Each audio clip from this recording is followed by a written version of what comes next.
ओम नमः शिवाय गुरुदेव। गुरुदेव, मैंने देखा है सुख सुविधाओं के मापदंड पर स्त्री और पुरुषों में भेदभाव हमारे समाज का हिस्सा है। प्राकृतिक वातावरण को देखकर भी हम स्त्रियों को भेदभाव का सामना करना ही पड़ता है। दूसरों की सेवा के लिए हम अपने जीवन का एक बड़ा हिस्सा रसोई घर में बिता देते हैं, फिर भी किसी को भी हमारी कोई फिक्र नहीं होती। ऐसी स्थिति में हम अपने कर्तव्यों का उचित पालन कैसे करें, कृपया बताएं गुरुदेव। आरती सिन्हा, पटना से। हम भदेश हिंदुस्तानी हैं आरती, खुश रहो। हम भदेश कहते हैं पाखंडी, मतलब अब ये एकदम आप मेरी बात से चौंकेंगे। इस शब्द का प्रयोग लोग धर्म में, साधु संतों में, ऐसे आचार्यों के लिए करते रहे हैं, लेकिन आपको जान के बहुत आश्चर्य होगा कि अगर 100 साधु संत हैं उनमें से 2 पाखंडी मिलेंगे, लेकिन जो सामाजिक लोग हैं, अब आप बुरा मत मानना पर सच्चाई यही है, उसमें से 100 में से 90 पाखंडी मिलेंगे आपको।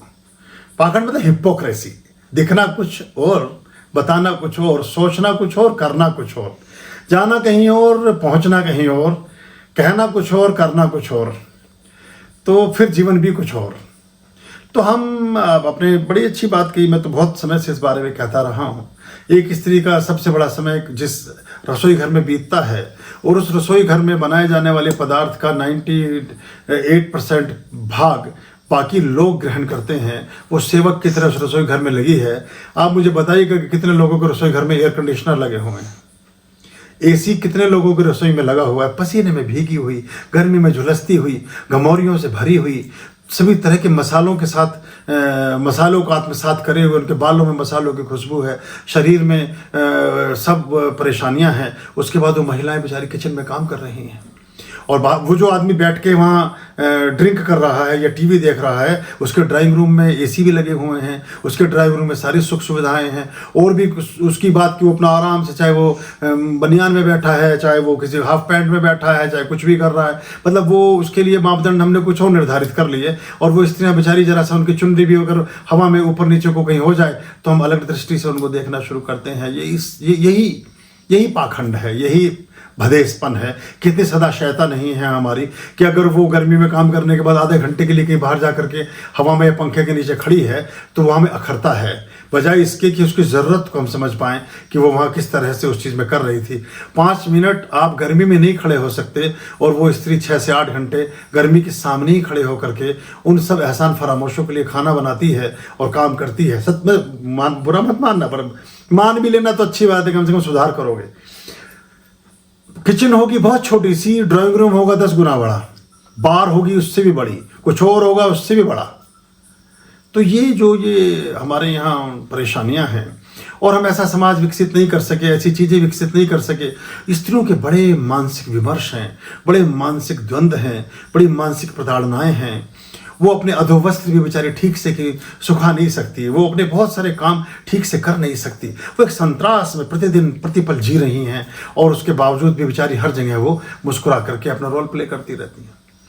तो काश जिनके हाथ में ये व्यवस्थाओं के चाबुक हैं, या जिनके हाथ में व्यवस्थाओं की चाबी है, जिनके हाथ में व्यवस्थाओं के रिमोट हैं, वो इन चीज़ों को थोड़ा बेहतर कर पाएं, तो घरों के संतरास कम होंगे, घरों के तनाव कम होंगे, घर का फ्रस्ट्रेशन कम होगा, इधर उधर के विवाहेतर संबंधों में भी कमी आएगी, और फिर दूसरों के कंधे और दूसरों के दरवाजे अपने आंसुओं से लीपने की ज़रूरत नहीं पड़ेगी किसी को।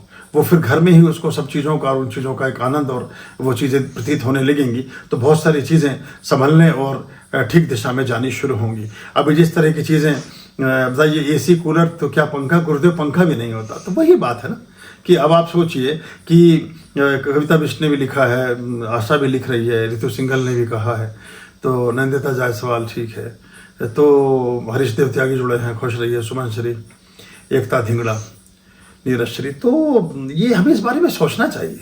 हम बहुत सारी, अब और स्त्रियों को भी, उनमें एक औरतों में एक अजीब तरह का वो है कि बड़ी इक्वलिटी पहले सुख साधनों में भी करिए। अगर दफ्तर में साहब जी के बिना एसी के उन्हें काम नहीं करा जाता उनसे लैपटॉप पे, तो आप कहिए कि मुझसे भी नहीं होगा, इस किचन का भी एक हिस्से में आप एसी लगवाइए, तो मैं, या ठंडक की कोई व्यवस्था करिए, या उस तरह का। तो ये मतलब वो भी तो प्राणी है ना, वो भी तो आपका, और वो आपके लिए सेवा कर रही है, आप सिर्फ हुक्म चला रहे हैं बैठ करके। तो ये हम कहीं अगर इन चीज़ों को कहीं जीवन में समझ पाए, देख सके, तो एक हम अच्छा समाज का निर्माण करेंगे। एक बहुत ही घटिया बात है जो हम समाज में देखते हैं कि ज़्यादातर हम उनको सताते हैं जो हमें चाहते हैं। ज़्यादातर हम उनको सताते हैं जो हमें चाहते हैं।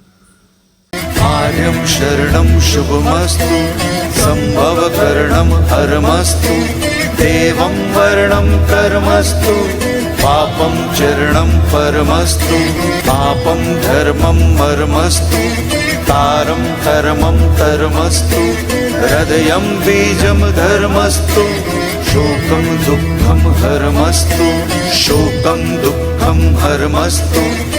आर्यं शरणं शुभमस्तु, संभवकरणं हरमस्तु, देवं वर्णं कर्मस्तु, पापं चरणं परमस्तु, पापं धर्मं मर्मस्तु, तारं कर्मं धर्मस्तु, हृदयं बीजं धर्मस्तु, शोकं दुःखं हरमस्तु, शोकं दुःखं हरमस्तु, पापं धर्मं मर्मस्तु, तारं कर्मं धर्मस्तु, हृदयं बीजं धर्मस्तु, शोकं दुःखं हरमस्तु, शोकं दुःखं हरमस्तु, शोकं दुःखं हरमस्तु, शोकं